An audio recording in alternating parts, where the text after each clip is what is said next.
O Carlos é presidente e fundador do Grupo Multi, líder mundial no ensino de idiomas e cursos profissionalizantes. Me corrija se eu estiver errado ou falar alguma coisa errada, por favor. Líder mundial, mais de 3.500 escolas espalhadas pelo mundo.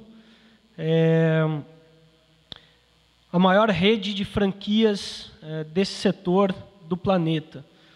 Algumas marcas como Wizard, Yazig, Skill, Alps, Quatrum, Microlins, SOS Computadores, People, Bit Company, Smarts.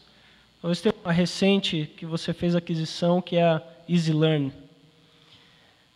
E acho que a gente pode começar justamente você contar um pouco para nós como que tudo isso começou, principalmente quais foram os principais obstáculos do começo e como que você fez para superar e criar o que hoje é o Grupo Multi. Meus amigos e minhas amigas, é uma grande satisfação estar com vocês aqui em Curitiba para conversar sobre um assunto tão empolgante como empreendedorismo. E vocês sabiam que hoje no país nós temos 30 novos milionários por dia? 30 novos milionários hoje, 30 novos milionários amanhã, 30 novos milionários depois de amanhã. No final de novembro serão quase 1.000 novos milionários no Brasil. Isso não está acontecendo no Chile, nem na Argentina, Colômbia, México, mas está acontecendo aqui no Brasil. Vocês sabiam que nos últimos 3 anos eu ajudei a formar mais de 100 novos milionários nesse país? Alguns deles... Obrigado. Alguns deles estão aqui no auditório. E vocês sabiam que eu lancei um livro chamado Desperte Milionário, Quem é Você? Está em suas mãos, que há 1 ano está entre os mais vendidos desse país. Então, a minha experiência que eu vim aqui até Curitiba hoje, conversar com vocês, eu tenho 3.000 parceiros empreendedores. E muitos deles entraram para o sistema literalmente, tão somente com a cara e com a coragem. E, independentemente dos seus recursos limitados, eles venceram através do modelo educacional, através do modelo comercial, que eu vou discorrer e compartilhar com os amigos aqui. E sendo específico na resposta do meu interlocutor, como que tudo começou? Tudo começou quando eu morava em Curitiba, com a idade de 12 anos, e eu queria aprender inglês. Eu morava na periferia, bairro do Boa Vista, minha mãe era costureira, meu pai era motorista de caminhão. Eu pegava o ônibus da periferia, vinha até a Praça Tiradentes, e naquela ocasião, década de 70, tinha uma escola do IASG, na Praça Tiradentes. Eu, como um garoto de 12 anos, queria estudar naquela escola. Mas meus pais não tinham recurso para botar o filho na escola de inglês. Eles conheceram os missionários da Igreja de Jesus Cristo, dos Santos dos Últimos Dias, mais conhecida como os Mormons. E aqueles jovens norte-americanos davam aulas de inglês gratuitamente. E eu passei a aprender inglês com os americanos. E eles colocaram uma sementinha na minha cabeça. Eles disseram: Carlos, um dia, se você quiser, você pode ir estudar nos Estados Unidos, fazer faculdade. Não? Ora, gente, para uma família simples, modesta, humilde, pai motorista de caminhão, mãe costureira, pensar que o filho algum dia ia estudar no exterior era um sonho quase que impossível.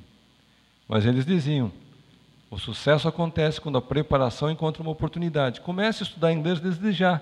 Mais cedo ou mais tarde vai surgir uma oportunidade, você vai estar preparado e isso vai mudar a tua vida. Então, somente aos 26 anos, esse sonho se realizou. Eu fui aceito na Universidade de Brigham Young, estado de Utah, e lá fiz a minha formatura. Conforme foi dito aqui na apresentação, eu me formei aos 30 anos, consegui meu primeiro emprego, 6 meses depois fui demitido. Eu tinha voltado recentemente para o Brasil, e naquela ocasião um colega do meu trabalho fez a seguinte pergunta: Carlos, sendo que você morou tanto tempo nos Estados Unidos, é formado lá, será que você poderia dar algumas aulinhas de inglês para a gente? E dessa maneira, meus amigos e minhas amigas, eu comecei lecionando na minha casa, no período noturno, para 1 aluno, 2 alunos, 3 alunos, uma turma, 2 turmas, 3 turmas. Então foi assim que nasceu a Escola Wizard nesse país há aproximadamente 25 anos. Bom, o primeiro capítulo do livro, inclusive, você fala muito desse episódio, você fala de fracasso, né? Acho que é um tema bastante relevante. Infelizmente, no Brasil, a gente não tem a cultura de aceitação ou valorização do fracasso, e é importante, né, para uma evolução desse empreendedorismo de autocrescimento.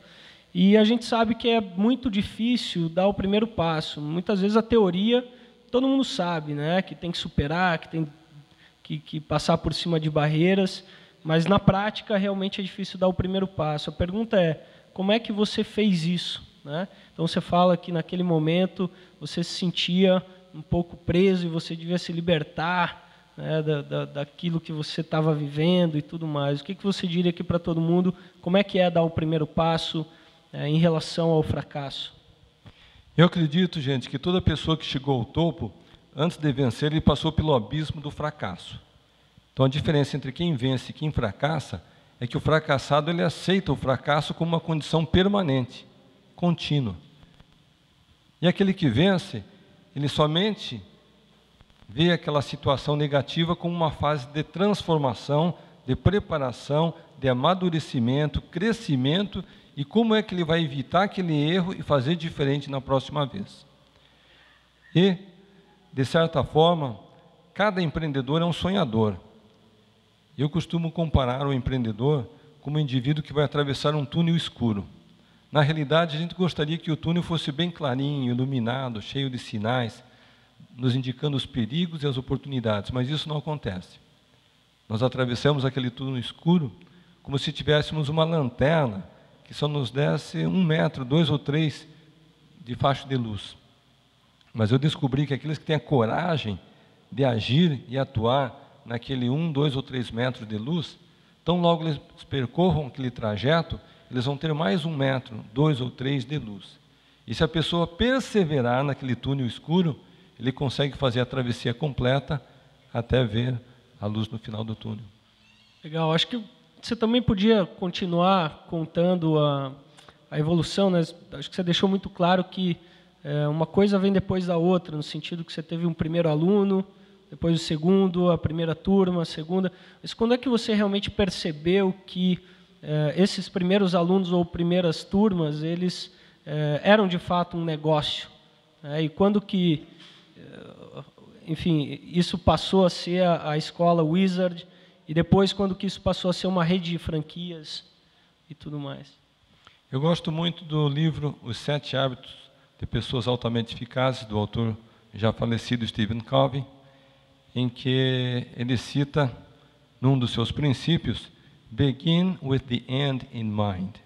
Ou seja, comece com seu objetivo bem claro na mente. E quando eu tomei a decisão de abrir uma escola formalmente, depois daquela experiência inicial de lecionar em casa, a inspiração que veio no momento é que eu não devia abrir uma escola, mas eu deveria abrir uma rede de escolas de inglês. Então eu acredito que a grande diferença que fez com que eu prosperasse no meu projeto foi, desde o dia número 1, ter a visão maior, de não ter apenas tão somente um ponto, um local, um curso, uma escolinha, mas criar um sistema, uma metodologia, uma multiplicação do sistema em grande escala. E houve também uma convergência de momentos. O ano em que a Wizard nasceu foi em 87. Em 1987 foi o ano que surgiu no país a ABF, a Associação Brasileira de Franchising. De certa forma, a partir daquele momento, nós passamos a ter no país vários encontros, feiras, seminários, simpósios, cursos, promovendo o sistema de franquia no país. Então, de certa forma, a Wizard nasceu num momento muito oportuno, em que o sistema estava sendo difundido, divulgado, implementado, promovido no país. E é claro que naquela ocasião nós nem tínhamos uma legislação adequada que regulamentasse as partes, tanto da franqueadora como do franqueado, e o sistema evoluiu ao longo desses anos todos. E, naturalmente, que aquela decisão de expandir o sistema pelas franquias foi a estratégia mais acertada. Aproveitando esse gancho, tem naquele livro do Jim Collins, Vencedoras por Opção, que ele estudou, enfim, várias empresas que tiveram um crescimento excepcional, né, muito fora da curva. Tem uma das variáveis que ele analisa são eventos do acaso, né, são eventos de sorte, né? E uma das conclusões que ele tira é que todas as empresas que ele estudou, naquele determinado período de tempo, pelo menos, tiveram um ou mais eventos favoráveis, né? Ele chegou à conclusão que os opostos em relação ao acaso, em relação à sorte, eles na verdade não existem. Quais são eles? Os opostos do fato de não existir sorte, nem que o sucesso é unicamente atribuído à sorte. A pergunta é, você acha que esse fato, né, esse evento aí da ABF, de repente, da lei das franquias, se isso de fato ajudou, né, bastante ao crescimento do teu negócio naquele momento, e se tiveram outros eventos importantes, acho que até na linha do que o próprio Décio falou aqui, né, que tiveram 4 marcos importantes na história da WEG, faço a mesma pergunta, porque eu acho que esses eventos são, eventualmente, oportunidades de crescimento e chegar a outro patamar. Bom, para quem já leu o livro Desperte Milionário, que é em você, vocês já devem ter lido que eu, pessoalmente, não acredito na sorte. Porque quanto mais eu trabalho, mais sorte eu tenho. Então, eu acredito que você é que cria a tua própria sorte. E essa questão de a Wizard ter progredido devido ao surgimento da franquia no país, pode ser que sim, pode ser que não. Eu acredito que o sistema de franchise só veio dar um turbo no crescimento da empresa. Por quê? O IASG foi a primeira escola de inglês fundada nesse país. Nasceu em 1950 e muitos anos antes de nós conhecermos ou falarmos em franquia nesse país, o IASG já estava presente em várias cidades desse país. Então, eu acredito que, de fato, consciente ou inconscientemente, todos estão numa fase de preparação. À medida em que você vai se preparando, se qualificando, vão surgindo algumas janelas de oportunidade na tua frente.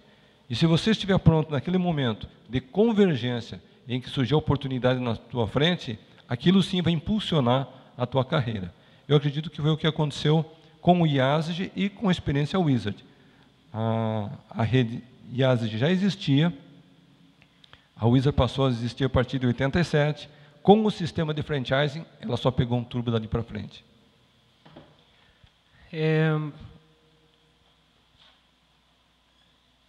Bom, falando um pouco, talvez, dos anos mais recentes, acho que a tua última aquisição foi a empresa de e-learning, né, de ensino de idiomas. Sabendo desse impacto gigantesco da tecnologia, especialmente de internet na educação, uma tendência forte, de repente, de abertura de conteúdo, né, que as universidades americanas fazem, concorrentes fortes entrando aí no mercado, né, operações grandes, uma tendência, de repente, de consolidação do mercado de educação. Como é que você vê e quais são os planos do grupo em relação ao uso da tecnologia para a educação, né? Se você puder contar o que isso está transformando o teu negócio, como é que você vê, como é que vocês estão se posicionando? Bom, em primeiro ponto, gente, nós temos que ter consciência que todo empreendedor ele tem que estar muito conectado com a inovação. A empresa só vai conseguir manter o seu papel e a sua posição de liderança mediante essa inovação constante. Tanto é que nós lançamos recentemente, vocês devem ter acompanhado pela mídia, uma canetinha que fala inglês. Ou seja, nós desenvolvemos uma tecnologia que o aluno tem uma caneta, e ele tira essa caneta do bolso, Basta ele tocar com a caneta no livro e ela reproduz o áudio que contém naquela lição. Então, isso é tecnologia. E nós sabíamos que seríamos copiados e nós já estamos lançando uma nova caneta para que, a hora que alguém começar a copiar a primeira caneta, nós já temos a caneta 1.2. Então, esse compromisso de investimento com tecnologia e inovação é uma constante. E você falou sobre o ensino à distância. O ensino à distância também é um processo irreversível. Nós vamos estar cada vez mais presentes com esse conceito.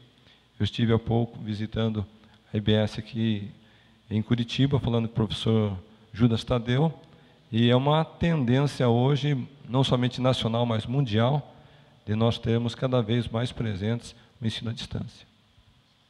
Legal. Chegaram duas perguntas aqui que eu acho que, voltando um pouco à questão aí de uma rede tão grande que você tem, mais de 3.000 escolas, que a pergunta fala um pouco sobre alinhamento, né? Então, de repente, o assunto seja como você mantém uma cultura bem alinhada, como você formou, né? Então, primeiramente, como você formou a cultura do grupo e como que hoje você mantém o alinhamento desses milhares de sócios que você tem espalhados pelo Brasil e outros países. Em primeiro lugar, ninguém jamais fez algo grandioso sozinho.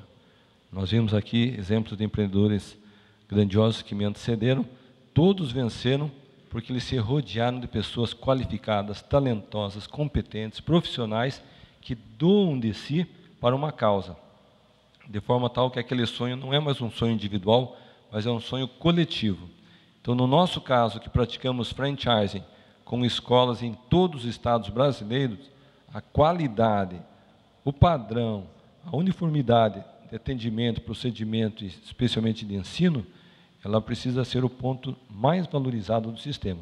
E como é que nós fazemos para manter toda essa uniformização, padronização, essa questão de qualidade? Nós mantemos um rígido sistema de treinamento mensal. Hoje deve estar acontecendo treinamentos lá no Sul, deve estar acontecendo em São Paulo, no Nordeste, capital, interior, litoral, Pantanal. Nós temos mais de 100 profissionais que vivem constantemente na estrada. Eles estão rodando esse país afora, treinando professor, coordenador, diretor, assessor, recepcionista. São programas de incentivos, reconhecimentos. Nós temos um ranking que nós reconhecemos os melhores profissionais de cada setor. Ou seja, eu descobri que empresas que investem em treinamento acabam trazendo 2, 3 vezes mais resultados do que aquela que simplesmente espera um resultado acontecer. Tanto, acho que dá para perceber, né, e no livro mesmo, acho que há uma linha muito forte de prosperidade, né? Desde que você criou um negócio, você tem muito isso claro na tua cabeça. E, logicamente, a maioria esmagadora dos empresários tem esse objetivo também, né? Claro que uns têm a coragem de dizer, outros nem tanto, né? Então, prosperidade é um negócio muito forte aí enfim, no teu trabalho e tudo mais.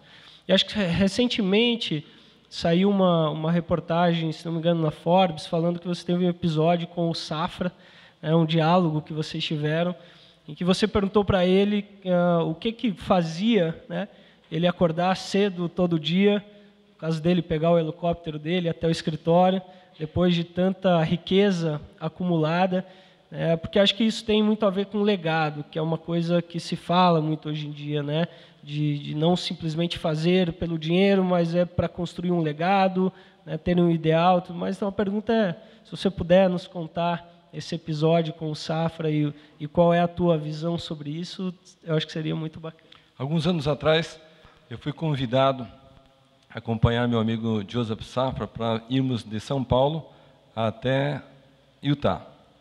E a estrada é longa, né? Muitas horas de voo. Na metade do caminho, eu fiz exatamente essa pergunta. Senhor Safra, o senhor com 63 anos na época, qual que é a motivação que tem para levantar toda manhã, pôr o terninho, pegar o helicóptero ir para Paulista, cumprir o expediente, no final do dia pegar o helicóptero, voltar para sua casa, fazer isso sistematicamente. O senhor já se deu conta que está construindo uma fortuna, um patrimônio cada vez maior, que você nunca irá usufruir? Ele só tomou o chazinho dele, pegou mais uma bolachinha.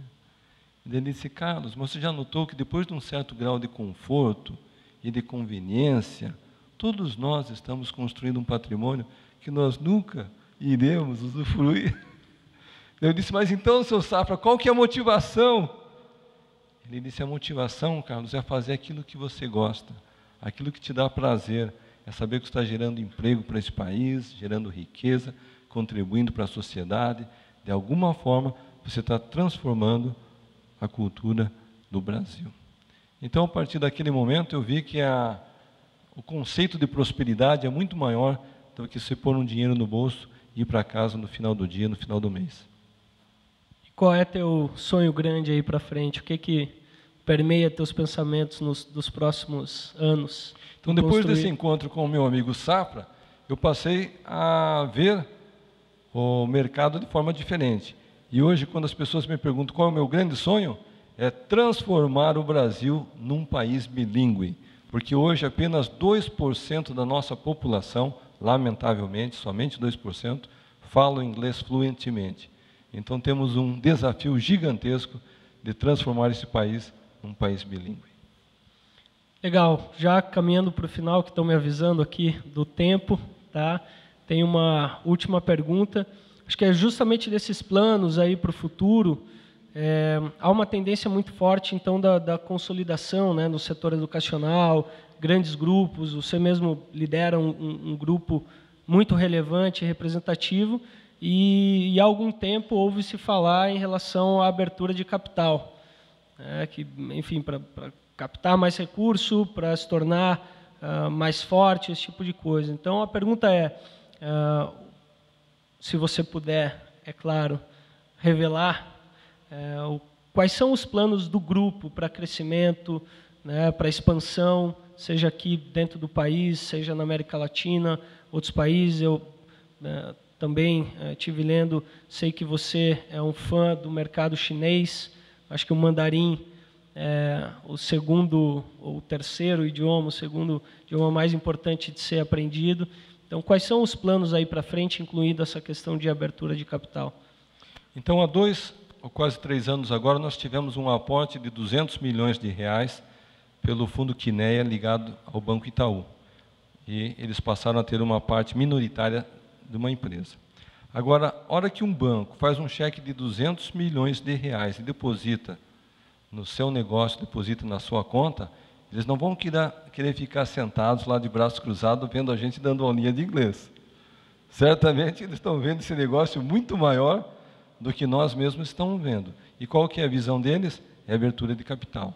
Então, a partir deste ano, nós contratamos todo um conselho, toda uma equipe de profissionais. A família saiu da gestão do negócio, nós temos um CEO de mercado, somos uma empresa auditada, temos os nossos balanços já publicados, temos essa transparência de governança corporativa, de forma que, o momento em que o mercado permitir, o Grupo Multi abrirá o seu capital. Então, não depende somente da nossa preparação, é uma questão também sazonal, nacional, internacional, de mercado. Mas, conforme eu falei, eu acredito que nós devemos estar preparados para a hora que chegar a oportunidade. No que diz respeito à nossa parte, estamos fazendo o dever de casa. Agora vamos contar com a oportunidade do mercado. Legal. Antes de encerrar, eu queria lembrar, acho que tanto uma parceria aí do evento com o Carlos, a gente está presenteando todos os participantes com um exemplar do livro dele, muito interessante, né? Acho que tem a ver com atitude empreendedora, com postura empreendedora. Então, espero que seja útil aí para a jornada de cada um. Carlos, muito obrigado mais uma vez pela participação. Acho que tua história, tua trajetória é enriquecedora, e tomara que mais para frente a gente tenha a oportunidade de conversar novamente com elementos novos nessa história. Muito obrigado. Eu que agradeço, sucesso a todos.